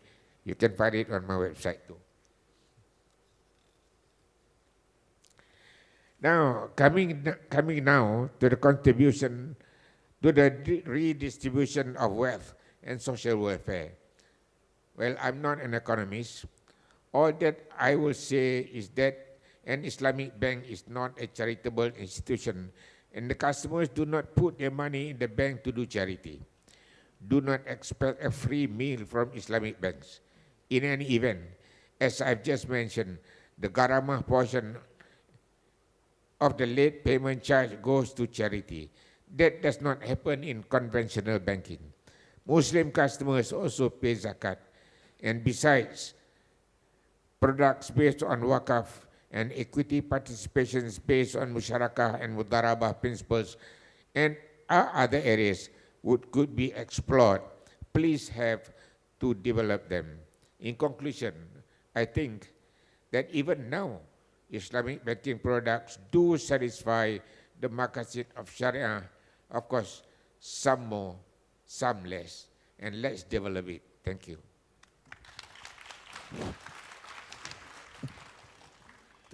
Thank you very much, Tun, for your nice presentation and remarks. Now I'd like to open the floor for questions and answer. So if you have any questions, please introduce yourself and please mention who would you address your questions. فليتفضلوا.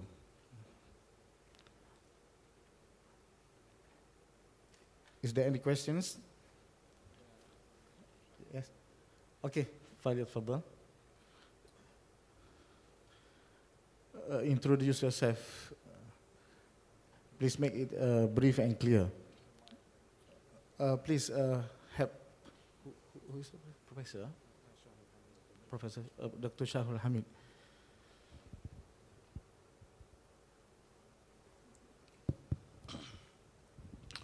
Assalamu alaikum wa rahmatullahi wa barakatuh. Thank you for all the presenters. Very good, alhamdulillah. My name is Shahul Hamid, I'm from INSAF. Firstly, I think I quite agree with the last speaker, Abdul Hamid, that it does cater for a part of Makkah. Sometimes we ask the question, if we take out Islamic banking today, what is the alternative? At least in Malaysia, when you put your money in Islamic finance, even if it does not achieve the higher objectives, at least your money will not be used to finance haram products like gambling, alcohol, and so on. Perhaps not applicable in Pakistan or maybe Saudi, but in Malaysia, truly does have an effect. However, I'm afraid I do not agree with Brother Hanif, okay, who has been my student and also my close family friend. The thing is, you are saying that you do not agree with Brother Dr. Omar because it's not at the point of conception, but at the point of sale, where we have to decide whether it meets the maqasid or not. Although I liked your presentation on all the impediments to maqasid Sharia. You yourself said, for example, because the incentive system does take, for example, I get a lot of calls, a lot of checks in the post saying that please cash this check, giving me personal loans, because I have a good credit standing, I suppose. And this is actually a tabzir. I think EOFI had a problem with Tawarruk itself and it didn't allow credit cards. I think it still doesn't because of the maqasid effects, the mafsada effects of the credit card. But I think it's a bit too much. But nevertheless, it is a reality. So, you know, for example, if you are, there are certain products, for example, house financing, or real estate financing, for example. Okay? Now, this is where the Islamic Bank can really make a difference. Okay, where if you keep on promoting house, giving bridging and end financing for projects which are to unaffordable housing, okay? The most of the houses in the market are unaffordable. They're only affordable to foreigners. Not to say foreigners are bad, but charity begins at home, or Islamic finance begins at home. All right? I mean, if you say, okay, let's say Abdul Hamid was talking about, you know, Malaysians, the Ummah without a home. Now, we will be soon, we won't have, you know, houses to stay, Malaysians, or even people, PRs who are staying here. What's the point of, you know, growing the economy, high income economy, when most of our citizens don't have a house, which is a basic maqasid requirement? So if all the big corporates are the ones who get even Islamic finance, these things, then you're not achieving maqasid here. So at the point of conceptualization of this product, when you have a bridging finance or a real estate finance, you have to put a portfolio of which way it's going from a maqasid point of view, because it can encourage this wealth redistribution in home ownership, especially how much money are you allocating towards affordable financing. Of course, affordable financing will give you lower return, but this is where the portfolio management comes in. Okay, if you are going to maximize your profit, that's not Islamic banking to me. Okay, you have to make a reasonable rate of return. Okay, so at the same time, of course, the depositors also will have to play a part. So certain things, I think in fact a lot of things can be even at product conceptualization and development stage. You have to look at the maqasid. I agree with Dr. Omar. Certain points, like I do agree with that the borrower or the customer shares a responsibility because he can determine the maqasid, like whether you want to use it for hair or travel or education, yes. That sort of thing, maybe we can educate them through a clip or whatever. But even then, a lot of, when you market such products, when you conceptualize such products, you should not market them towards this end. Why are you developing product just because you have a personal loan target of X amount? You're doing all sorts of things, you know. So you have to, you know, why don't do this? Don't do these products at all, because people will borrow it to travel and, you know, have their bald heads filled with artificial hairs. All right. So this is where product development, maqasid sharia does effect. Thank you for very good this thing. I appreciate all of your comments. Thank you very much. Assalamu alaikum. Any more questions? Before I ask further, any more questions? The same person. Okay, we take from another person first. Assalamu alaikum wa rahmatullahi ta'ala wa barakatuh, and good afternoon. My question is directed to my beloved friend, Dr. Mustafa, and the question is a simple one. He started off by saying that, by the way, my name is Muhammad Mahyudi, and I am from IIUM. So that's where we belong to the same department. So, Brother Mustafa, Dr. Mustafa, the question is simple. You started off by saying that there is this situation where Islamic banks are shying away from stating it clearly in their vision and mission statements as to the maqasid pursuant as part of their objectives or the very being of such entity.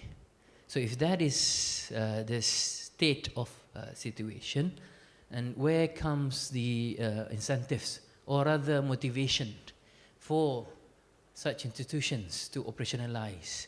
You mentioned about the cascading down, so that cascading down would not be ever present in those institutions that do not have the vision and mission stating clearly the Maqasid framework.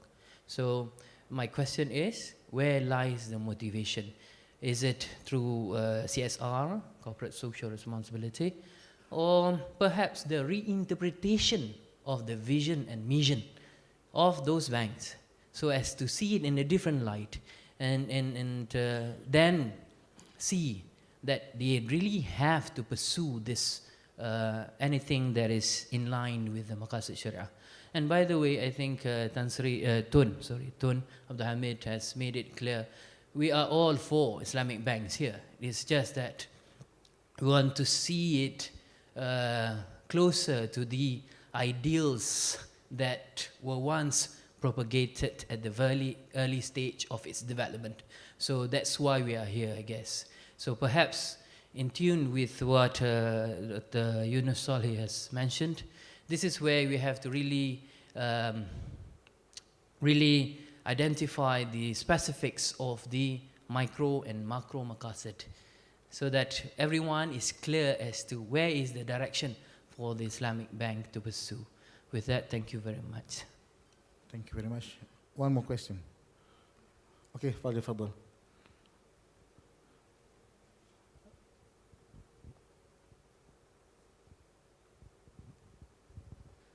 Thank you. Assalamu alaikum warahmatullah. I am Ahmad Bello Dogara from Nigeria.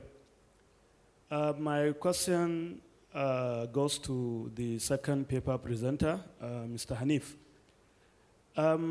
In Nigeria, though Islamic banking is just starting, the first full-fledged Islamic bank is just about 2.5 years old.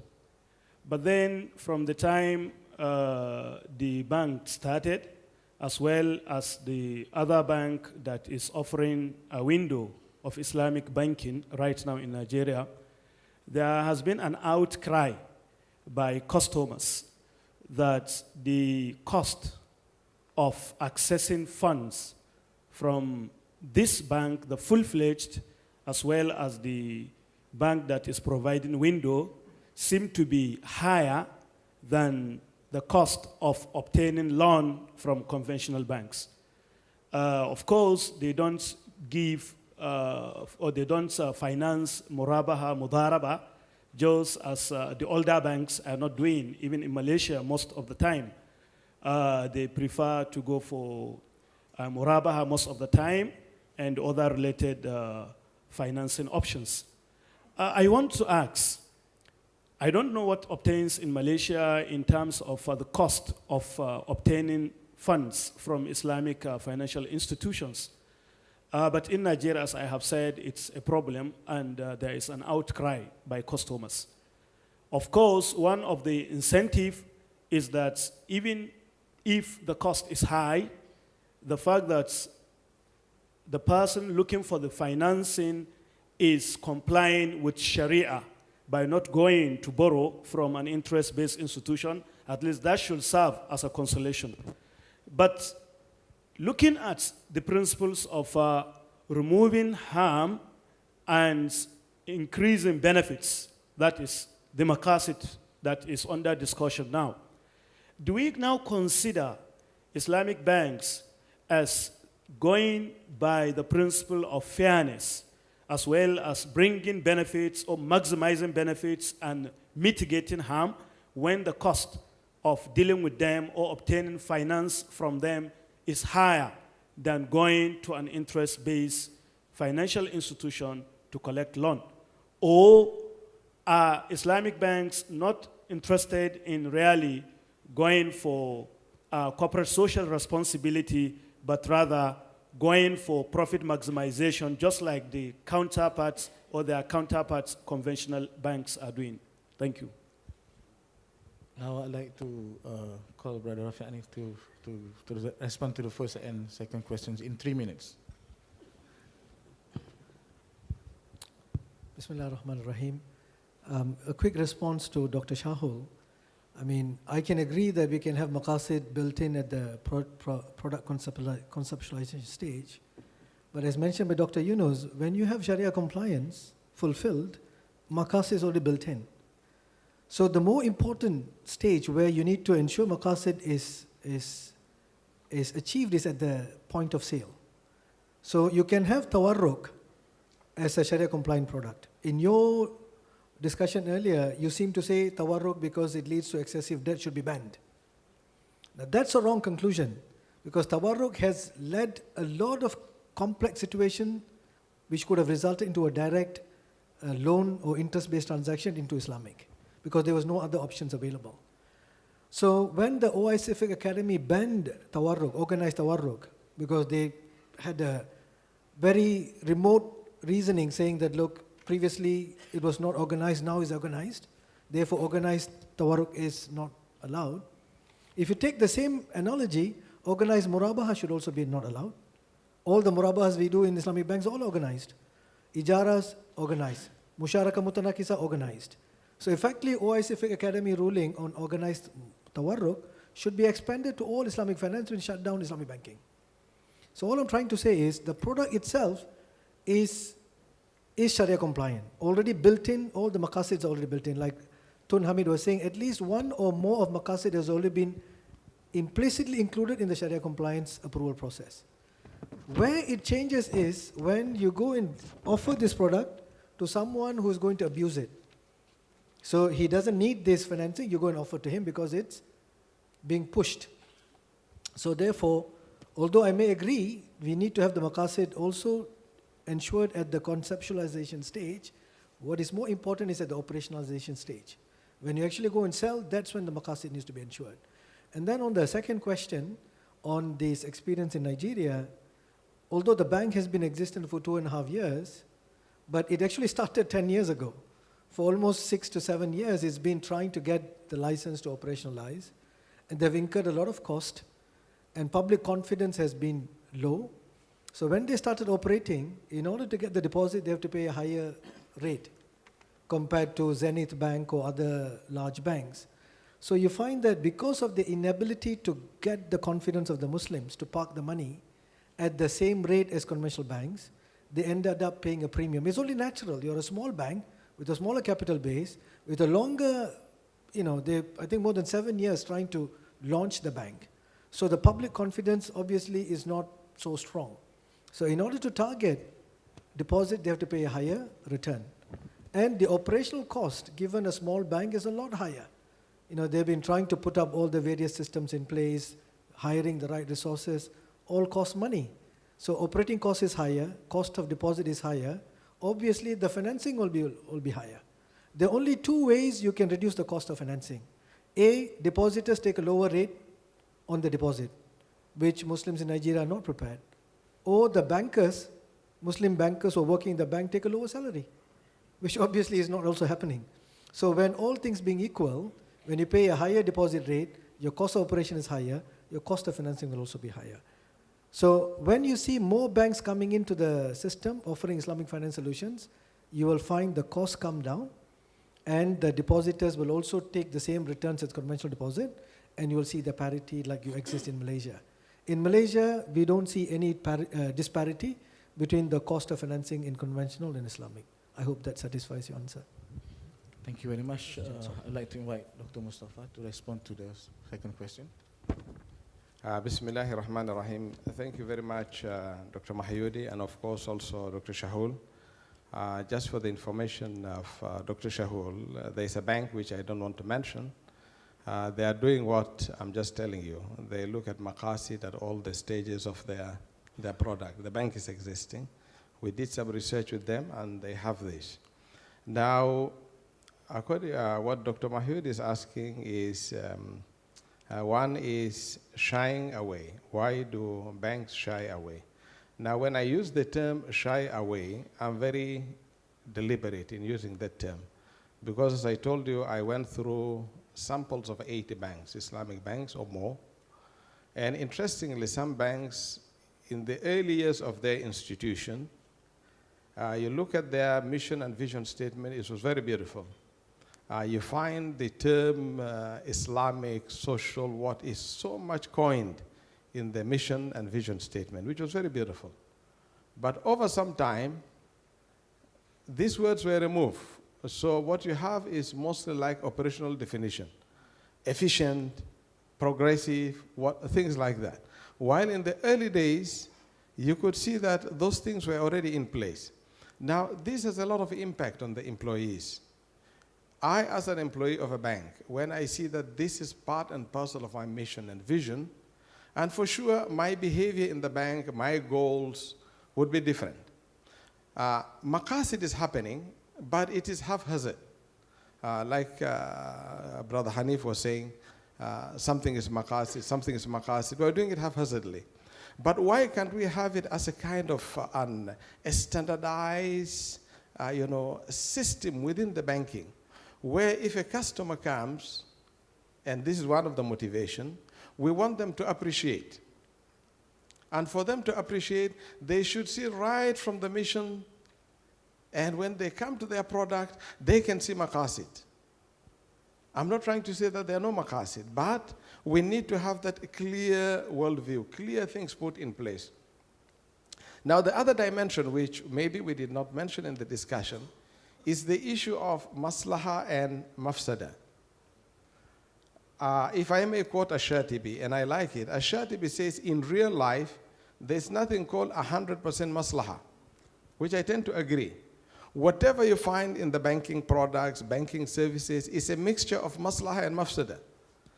Now the question is the maslaha 80%, mafsada 20? So it's a question of how you look at balance, thank you, how you balance between the maslaha and mafsada. And how you balance between other maslaha, so I think these are the issues that if we bring across to our customer, to stakeholders, then I'm sure that is part of a motivation that I think we will receive when we have it in our banking system. Thank you. Thank you very much, Dr. Omar. I'm sorry I cannot take any more questions because of time constraint. And I also very, very sorry to our discussant. Perhaps we cannot give them chance to speak anymore if they have any idea they want to share with us. Ladies and gentlemen, we have come to the end of our session. I'd like to conclude with two conclusions, okay? 2 points. Number one, Islamic banking has done a lot, has done so much in order to provide alternative banking, halal transactions for the Muslims around the globe. And second, but not all the maqasid has been achieved. So more has to be done to achieve those maqasid. The second point is it's not only the Islamic banks, not only the Islamic banking players that should play or should take those responsibilities in order to improve the life, the problems, the trouble of the high market price of the properties, for example.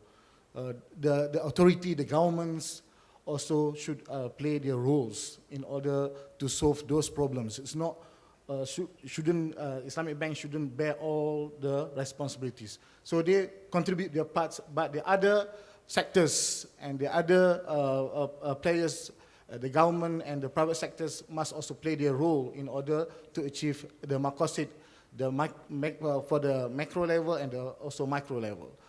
With that, I'd like to thank our speakers. A big applause to our speakers, ladies and gentlemen. And that's all for us. That's all from me and from the presenters and discussant. Assalamu alaikum wa rahmatullahi wa barakatuh. Wa alaikum salam wa rahmatullahi wa barakatuh. Thank you very much, Dr. Azman Muhammad Noor.